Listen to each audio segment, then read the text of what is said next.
So here's my exhaust. I actually have it way out here because I ran out of room in the garage. But what I'm gonna do is, I figured, hey, we're still in quarantine. Not quarantine, but you know, stay-at-home order. Can't go very far. Can't do much. So I figured, hey, why not do my own muffler delete? Just cut them where they would cut them. You know, they usually cut them right here as close as possible, which is what I will do. Actually, there's a bar there. I don't know if I can cut through that, but I'll cut here at this bar as close as I can. Cut these mufflers off, make this a lot lighter. Dump these mufflers, and then I'll have a muffler deleted 335i, which would be a lot easier than, not easier, but at least I'll get some sound. I can do it myself. I want to put this heavy thing in, and then when I'm ready, I can go to muffler shop, be like, yo, can you connect some mufflers, and they'll do it. They don't charge you any more for doing it if you cut them yourself. I've been doing this for the last like years. Every car I do them. I cut the muffler off myself, make sure I like it, then I go put the tips on. But let me get to this. Let me go get this on this Sawzall and I'll start cutting. So I broke my blade, bent it, plus it got dull, so brought my co-pilot, went and got a Red Bull, and we got the blade we need. All right, and here's a new blade. Nice and used already, but as you can see, cut these two puppies off. Your two mufflers, usually, like for example me, I'll keep these tips on the stock car. On this car, I probably won't get new tips just because these are all right. They're two exhaust tips, like probably paint them black so they look a little better, but besides that, I cut them off. Now we can throw the exhaust back on and we'll have a bit louder for the most part 335i, which again, it's mainly for just to get the noise, make it lighter, make it easier to put in, and then slowly when we get this thing a little more running and you know coated, coilovers on, bodywork wrapped and stuff like that, we'll go ahead and do the tips at the same time. So piece of cake, right? All right guys, so unfortunately this has to come to a pause because my alternator went out. Go figure, since this thing was coated in coolant, I never expected it to last at all. I'm surprised it actually even worked when I bought the car, but I got my tool bag, gonna head over to the junkyard, see if I can find a 180 amp one and a 328, because they are the same, different part number, but they are the same. And if not, I can switch out the voltage regulator on the back. But I'm hoping that I can find with 180 amp one, even though those are like 130 amps. But you know, somebody might have done what I did, or vice versa, because it's only like 60 bucks, which is all I'm trying to spend, because it might not be the alternator. I don't know if I told you guys, but I had my laptop up here, the coding laptop. I just got all the programs, I figured out how to use it all, got it all set up, bought the laptop, coded it for a second to get it to start, dropped the laptop on the ground, broken, doesn't work anymore. So I kind of screwed me over, so now I gotta find a new laptop and stuff. So I can't really like get in to see if like the voltage is just because of a regulator or if the wiring's off, you know. I did the basic test, which is the battery isn't charging, so the car starts to die.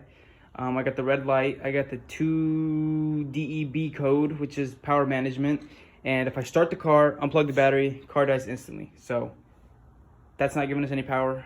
Could be something smaller, could be the alternator. Might as well pick up the alternator just in case, because I mean, I feel like I'll need one anyways in one of these N54s. But yeah, let me head to the junkyard and let you guys know if I find anything. All right, so change of plans. I actually got home, started looking at my alternator, pulled the belt off, was about to replace it. I bought a replacement one for about 35 bucks. It was from a pick and pull junkyard. It had one 335i, and it just showed up, so the engine was still, you know, stock. Nothing seemed molested. Took the alternator, paid 30 bucks, which is actually more than, or less than I thought I would pay. I thought I was gonna pay like, you know, like 60 or 80, something like that, which I might have not bought it if it was that expensive, because I could just either get a new one or find somebody, you know, find a better deal online. But I thought, you know, I just take this car running because I'm anxious, right? We got the manual in. It, you know, it's technically running and driving. We just need to get it to stay running, which would be the alternator issue, because my battery, even though I keep jumping it and charging it, it still only runs for a few minutes before it dies, which makes sense because that car needs a lot of power. So I went to, so I went to turn the pulley, and I noticed that it felt loose, and the pulley is actually completely loose. I think it might have broken, so when the belt spins, it can't, the actual alternator is loose, so it's probably not spinning as fast as it should be, and it's not building enough power. So I don't know if it's damaged the inside or not, but I'm gonna go ahead and replace the pulley. I have this.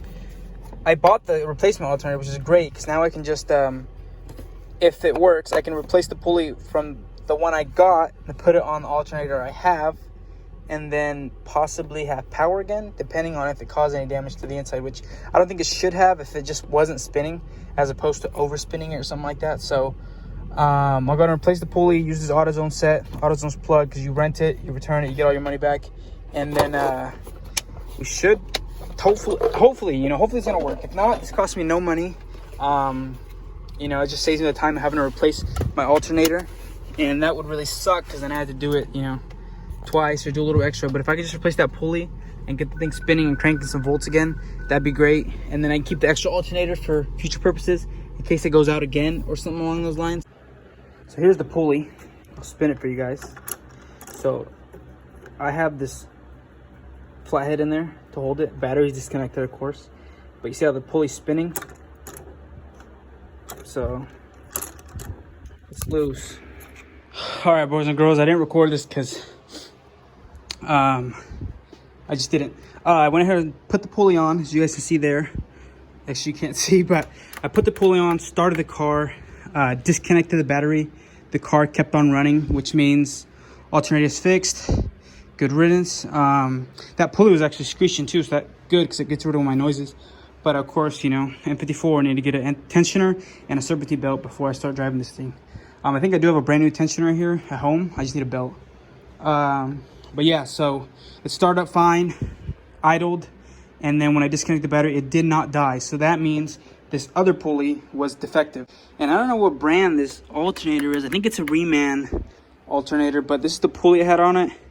It says active alternator pulley, and I don't know if that's supposed to, like, it's supposed to spin on the bearing or not, which I don't think it should. It makes no sense if it's to spin, but I don't know. It looks aftermarket, but I'm going to toss this in the trash so I never accidentally reuse it. I'll go ahead and put this back together, and then we'll go on test drive. All right, so just like that, we're done. Alternator is now fixed. No more issue. It turned out just to be that the pulley, which I don't explain in the video very well, but it broke free and it was spinning loosely, but it would still kind of catch. It's weird. It said active, so it might have been like one of those that holds tension when it starts to spin. I'm not sure. I haven't looked into it, but I just swapped it out with just a stock one from the $35 alternator we got from the junkyard, and that was it. So now what I'm going to do is show you guys the muffler delete, and so you guys hear what that sounds like, and I'll show you guys what the tips look like, because we're looking a little ratchet, but it is what it is for now. This will actually be the first start too with one check engine light for a different issue, but no more trans faults or anything. No copyright. There it is.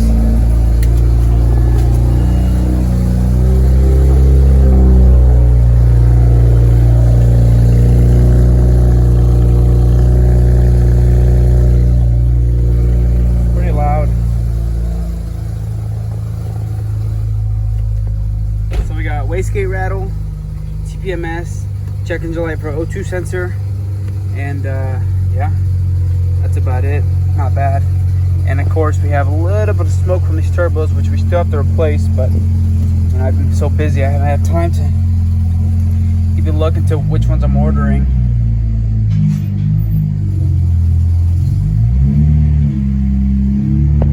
Roll the windows up. We scrape here.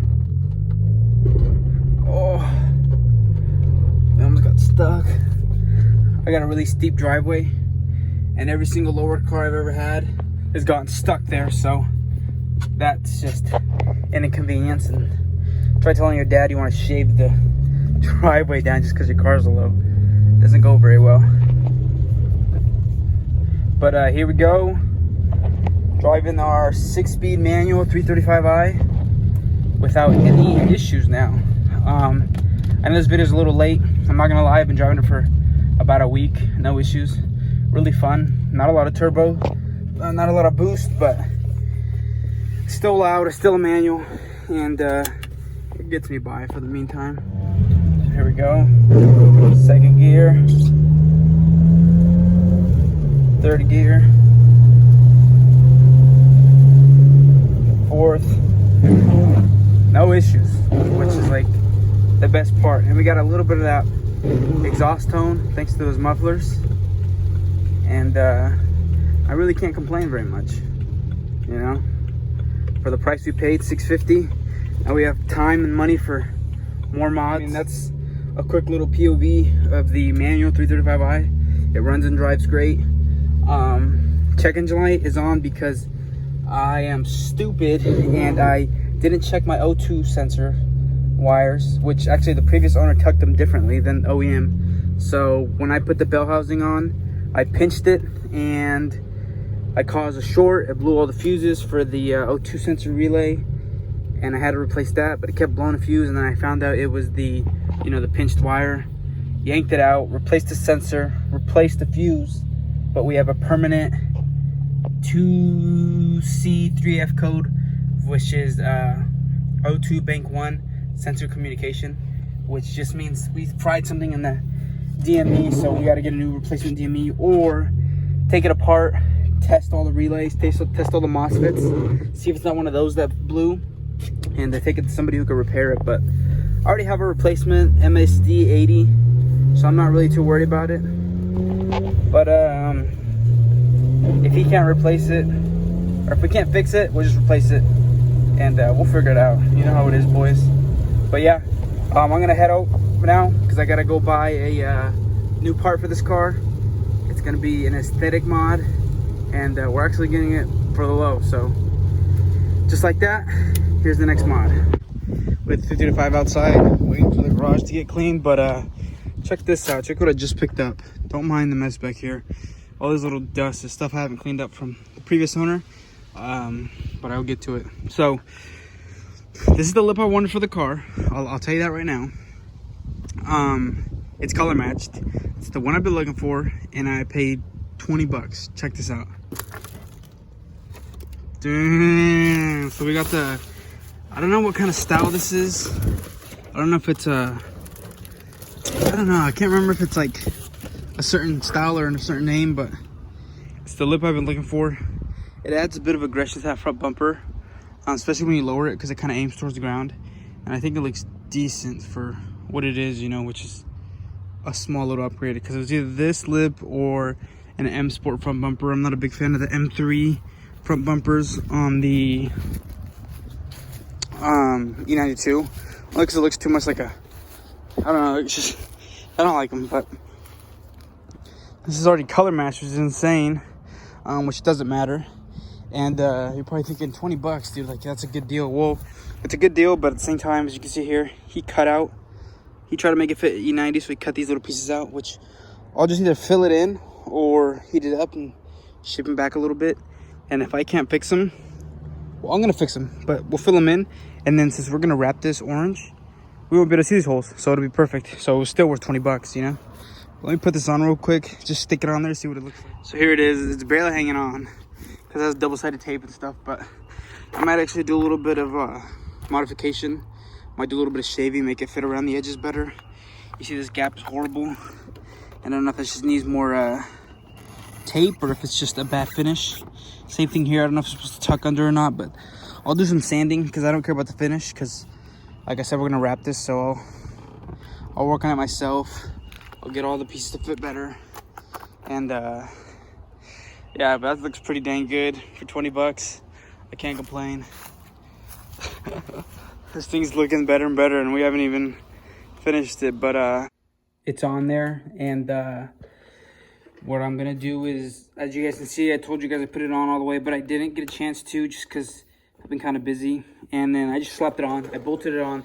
That's all bolted up. It's never gonna fall off, but it's just not, you know, shaped right, and I needed to heat a little bit, maybe sand some areas, smooth some areas out, and then cut some of the excess little plastic pieces off. So I'll do all that when I get the wrap, and then I'll wrap the front bumper. Luckily, I don't have to wrap that bottom lip, because we're gonna have the lip to wrap, and the lip should be pretty easy to wrap. And then once I do that, I'll put it all together. I'll hard mount it. I'll use double-sided tape, maybe try to put some sort of rivets or some sort of, you know, something you won't see on the outside, of course, but something that really keeps that tucked and it won't go anywhere. So we'll do all that when the wrap gets here. For now, it looks good enough, especially driving down the road, and I'll get that done soon enough. This mod is, we gotta add the BrokeBimmerClub. You feel me? So I kind of like started Instagram for this just because I've always wanted to be like in a BMW club, but I can't find them. And when I do, they're all called like Euro Society or Euro, gonna take your girl and European this and that. And I don't know. I just feel like they always sound kind of corny. And this sounds corny too. Don't get me wrong. Broke Bimmer Club, but it's BBC. And I thought that was funny. And it's broke because you can either be broke because you're BMW, or your BMW, of course, is broken. Bimmer Club. So that's my little car group. And we're going to slap this puppy. And I only have like, what, 3 members? But hey, we'll grow. Right back there, right where that above third brake. Okay, I think it'll look really good. Just like that. Pull this puppy off.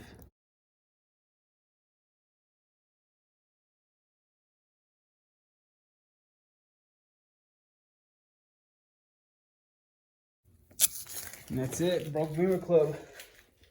It's officially a Broke Bimmer Club whip, and it is broken. Clean. So yeah, if you want to join Broke Bimmer Club, which would mean the world to me, or you want one of these stickers, and I have different colors, but I really like this like color changing color because it's sick. I was gonna do orange, and I still might do orange to match the E39, but I'm not sure yet. But I think that color changing is sick. Plus, it fit perfectly up here. I'm not a big sticker guy. I've never really put stickers on my cars, but that one, it's just a perfect spot for a sticker up there, you know. So if you want to join the Broke Bimmer Club, boys, and follow Instagram at Broke Bimmer Club, and then I'll put the link in the description if you want to pick one of these up for your whip, so you can be a Broke Bimmer boy. You feel me? And they're only like $3. So all right, that's it for now. Thanks for watching, and see you guys in the next one.